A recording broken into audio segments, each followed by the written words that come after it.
पहली बड़ी चौथ होगी। चतुर्थी का व्रत संतान सुख, वैवाहिक जीवन में खुशहाली, आर्थिक मजबूती के लिए रखा जाता है। शुरुआत 29 जनवरी 2024 को अमृत मुहूर्त सुबह 7:11 से 29 जनवरी को चंद्रोदय रात 9:00। गणेश जी की मूर्ति को किसी लकड़ी के पटरे स्थापित करें।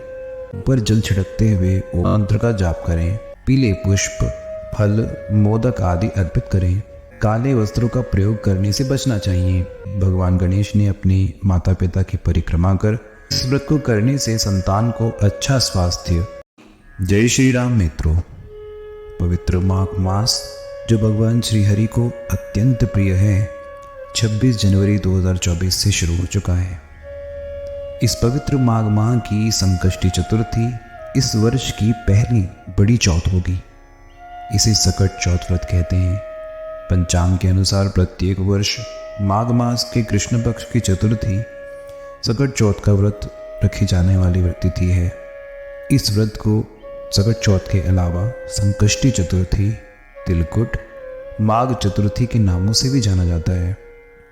यह सकट चौथ का व्रत प्रथम पूज्य देवता भगवान गणेश को समर्पित है।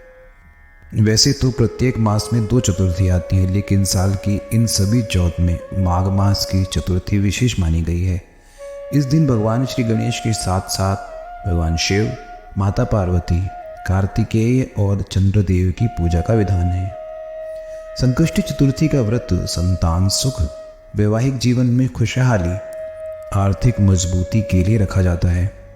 इस दिन व्रत रखा जाता है और भगवान गणेश की पूजा की जाती है। रात में चंद्रमा को अर्घ्य देकर व्रत का पारण किया जाता है। आइए जानते हैं इस साल सकट चौथ की तिथि, पूजा विधि और शुभ मुहूर्त के विषय में। लेकिन उससे पहले यदि आपने हमारे चैनल धर्मध्वजा को सब्सक्राइब नहीं किया है तो कर लीजिए। इस वीडियो को लाइक कीजिए, शेयर कीजिए। पंचांग के अनुसार माघ मास के कृष्ण पक्ष की सकट चतुर्थी तिथि की शुरुआत 29 जनवरी 2024 को सुबह 6:10 पर होगी। अगले दिन इसका समापन 30 जनवरी 2024 को सुबह 8:54 पर होगा। ऐसे में इस साल सकट चौथ का व्रत 29 जनवरी 2024 को ही रखा जाएगा। अब जानते हैं सकट चौथ में क्या शुभ मुहूर्त है हमारे पास। पहला, अमृत मुहूर्त सुबह 7:11 से सुबह 8:32 तक अमृत योग रहेगा। शुभ योग सुबह 9:43 से सुबह 11:14 तक। शाम की पूजा का क्या मुहूर्त है। शाम 4:37 से शाम 7:37 तक के बीच में पूजा पाठ के लिए बहुत शुभ मुहूर्त है। चंद्र को अर्घ्य देने का समय क्या है। चंद्र को अर्घ्य देने का समय चंद्रोदय के समय होगा। माघ मास की सकट चतुर्थी के दिन 29 जनवरी को चंद्रोदय रात 9:10 पर होगा। उस समय आप अर्घ्य दे दीजिए और व्रत का पारण कीजिए। अब जानते हैं सकट चौथ की पूजा की क्या विधि है, क्या क्या करना है। सकट चौथ के दिन ब्रह्म मुहूर्त में स्नान करके स्वच्छ वस्त्र धारण करें। पूजन सामग्री लेकर पूर्व दिशा की ओर मुख कर शुद्ध आसन पर बैठ जाएं। अपने घर के उत्तर भाग या पूर्वोत्तर भाग में भगवान श्री गणेश की मूर्ति रख सकते हैं और दक्षिण पूर्व में दीपक जलाएं।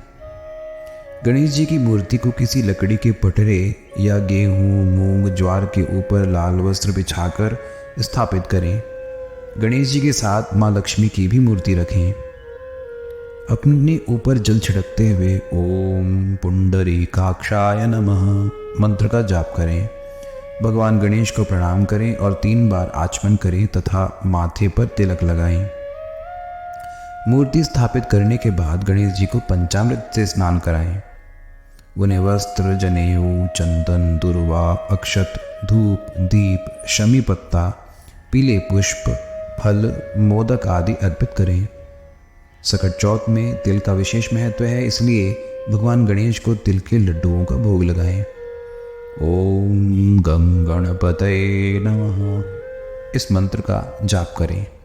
अंत में सकट चौथ व्रत की कथा सुने, आरती करें और मनोकामना पूर्ति के लिए आशीर्वाद मांगें।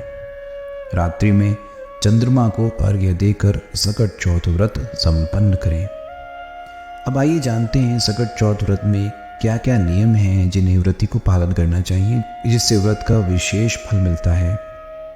सकट चौथ व्रती महिलाओं को निर्जल रखना चाहिए और गणेश जी की पूजा के बाद रात्रि में चंद्रमा को जल का अर्घ्य देकर व्रत का पालन करना चाहिए। चतुर्थी के दिन काले वस्त्रों का प्रयोग करने से बचना चाहिए। चंद्रमा को अर्घ्य देते समय जल की छींटें पैरों पर नहीं गिरनी चाहिए। इससे बचने के लिए जल किसी हरे भरे पेड़ पौधे की जड़ में अर्पित करें। इस दिन भोग में तिलकुट का भोग लगाना शुभ होता है। चतुर्थी पर गणेश जी की खंडित प्रतिमा की स्थापना या पूजा नहीं करनी चाहिए। धार्मिक मान्यता के अनुसार पूजा में भगवान गणेश को तुलसी दल या केतकी के फूल नहीं चढ़ाने चाहिए। मित्रों, माताएं अपनी संतान के सुख जीवन के लिए सकट चौथ का व्रत रखती हैं। व्रती महिलाएं शाम को गणेश जी की पूजा और चंद्रमा को अर्घ्य देने के बाद ही भोजन करती हैं। मान्यता है कि इस माघ मास की चतुर्थी के दिन ही भगवान गणेश ने अपने माता पिता की परिक्रमा कर अपनी तीव्र बुद्धि ज्ञान का परिचय दिया था। इस व्रत को करने से संतान को अच्छा स्वास्थ्य, बुद्धि, समृद्धि में वृद्धि होती है।